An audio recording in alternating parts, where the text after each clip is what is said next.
Hi everybody, it's Kim and welcome back to Bookmarks and Breadsticks.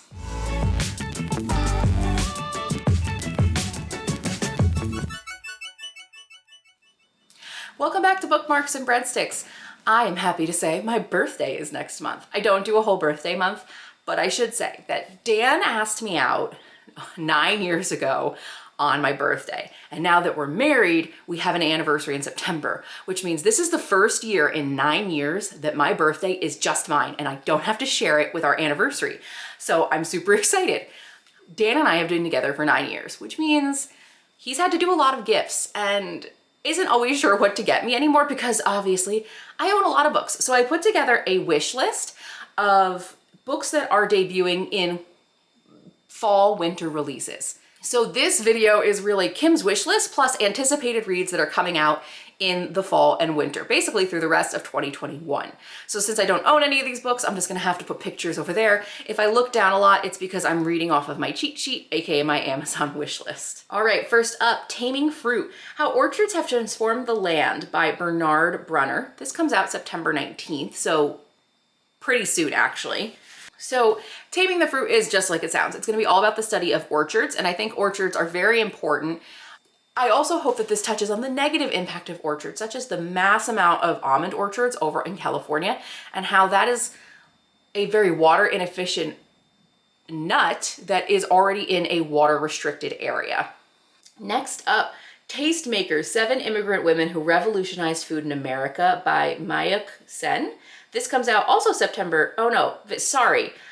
They're looking at the day I added them to my cart. So sorry, Taming the Fruit comes out November 2nd and Tastemakers comes out also November 2nd, which is a pretty big weekend. They're trying to get all these books out before Black Friday.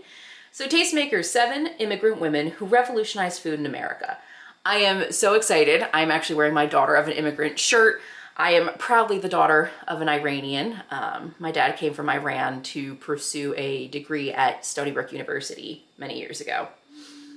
Next up, a book that actually has a November 7th release date, but I think it's been delayed. Sourdough Culture, A History of Bread Making from Ancient to Modern Bakers by Eric Pallant. This is just what it sounds like. Fun fact, my first Read It and Eat subscription box was all about bread making, so I'm really excited to get back into learning more about bread. I am gluten-free, so part of me really rejected reading a lot about baking because I miss bagels and things like that. So it's time to grow up and go back to this. Out in October is Gastro Obscura, a food adventurer's guide. This is by Cecily Wong and Dylan Thuras. I actually saw Rosie review the e-arc of this over on her channel. I think she got it through NetGalley. Sorry, I keep shifting because my back really hurts this morning. The next 3 books are the best of American writing in different subgenres. They come out every year, and I would really love to have the best of science and nature writing for 2021. This one is edited by Ed Yong and Jamie Green. Every year there are new editors picked for the best of series. I would love the best of American travel writing for 2021 because Padma Lakshmi is the lead editor who's curating all the articles. I love Padma. And the best of American food writing is being edited by Gabrielle Hamilton. Gabrielle Hamilton is a very prolific food writer and a very famous chef in New York City. I believe the name of her restaurant is Prune, but I've never been able to go there. Next up, we're moving now into more of the fiction books that I have on my wish list. Where There's a Whisk by Sarah J. Schmidt. This is a cooking competition love triangle that's going to be released on October 12th. I believe the protagonist is actually bisexual, which is exciting. Next is a book that is not actually a new release, but is a graphic novel that I believe is for middle grade that I'm obsessed with. It's called Brave Chef Brianna by Sam Sykes. Okay, now we're back into new books coming out. Love from Scratch by Caitlin Hill. This is coming out April 5th of 2020, so I guess I'm just all over the place in the books I'm interested in. This is young adult, and it's enemies to lovers. Next is The Donut Trap by Julie Tew. This actually doesn't have a release date. Wow, Amazon, why? So let's read. What is this one about? Jasmine Tran has landed herself behind bars, maple bars that is. With no boyfriend or job prospects, Jasmine returns to work at her parents' donut shop. Jasmine quickly loses herself in a cyclical routine of donuts, Netflix, and sleep. Not a bad life, I gotta say. She wants to break free from her daily grind, but when a hike in rent threatens the survival of the shop, her parents rely on her more than ever. Help comes in the form of an old college crush, Alex Lai. Not only is he successful and easy on the eyes, to her parents' delight, he's also Chinese. He's everything she could wish for until a disastrous dinner reveals Alex isn't as perfect as she thinks. Worse, he doesn't think she's perfect either. With both sets of parents against the relationship, a family legacy about to shut down, and the reappearance of an old school flame, Jasmine must scheme to find a solution that satisfies her family's expectations and can get her out of the donut trap once and for all. Okay, 3 more, and these last couple are the ones I'm most excited about, which is why I'm reading the descriptions. Lessons in Fusion. This is another young adult. This is by Primrose Madiag Khanazan. And this will come out October 1st, just before my birthday. Yay! Okay, 16-year-old Sarah, it's pronounced Sarah, thank you, has a successful blog creating fusion recipes. When Sarah is invited to compete on CyberChef, a virtual cooking competition. What? How do you taste the food in the cooking competition if it's virtual? Am I the only one who's confused by that? Anyway, when Sarah is invited to compete on CyberChef, a virtual cooking competition, her twists on her Baba's recipes are not enough to pique the palate of the show's producers. Palate? Like, how are they going to eat this? She is pushed to present dishes that represent her Filipina-X culture, but these flavors are foreign to her since her parents raised her empathetically Jewish. To survive CyberChef and find her cultural identity, Sarah must discover why her mother turned her back on all things Filipina-X and learn the true meaning of fusion.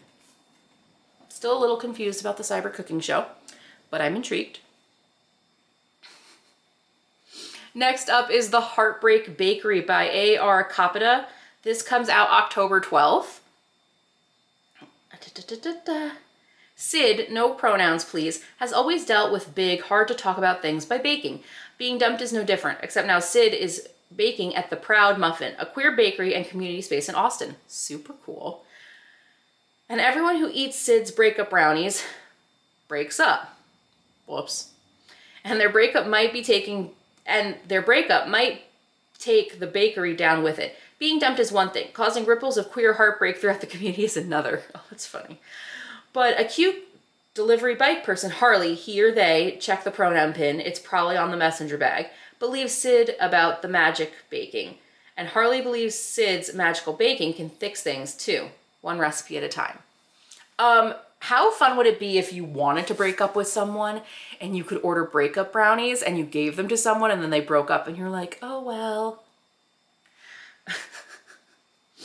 But I love that there's like non-binary characters, and I love that the pronoun pins are mentioned. I'm super excited to read this. The final book on here, All You Need Is Love, is middle grade, and this is it says for reading ages 8 to 12. It's 384 pages. I'd like to get this book and then when I'm done with it, put it in the Little Free Library because I think it's a great read, or at least the description sounds wonderful. 12-year-old Alba doesn't want to live with her estranged grandmother in Barcelona, but her mother needs her to be far, far away from their home in New York City because this is the year that her mother is going to leave Alba's abusive father. Hopefully, if she's strong enough to finally do it. Alba is surprised to find that she loves Barcelona, forming a close relationship with her grandmother, meeting a supportive father figure, and making new friends. Most of all, she discovers a passion and talent for bread baking. When her beloved bakery is threatened to close, Alba is determined to find a way to save it. And at the same time, she may just come up with a plan to make her family whole again. How the author of How to Make Friends with the Sea comes a heartfelt story of finding one's chosen family, healing, and baking. That sounds so cute, doesn't it? So that is my list of anticipated reads through the end of the year, both some nonfiction and some fiction food-related books. It's also the wish list I'm going to hand to Dan and go, pick any book off of here and I will be happy for my birthday.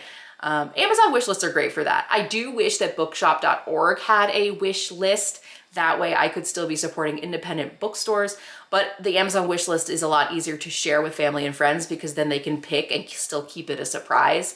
But if you use Amazon wishlist, I do really, really recommend that you use smile@amazon.com. That way a portion of your proceeds does go to a nonprofit. You can pick your nonprofit. Mine is Open Books based in Chicago. Let me know in the comments below, are there any other food writing books or food contemporary romances or young adult books that I should know about and should be on my list for my birthday? And if I don't get them for my birthday, you know they're just gonna roll over for the holiday season. If you haven't already, don't forget to hit like and subscribe. I post new content every Tuesday and Saturday. You can also see what I'm doing over on my Instagram channel or support me with any of the affiliate links down below for bookshop.org, Amazon wishlist, and more. I'll see you in the next one. Happy reading. Bye.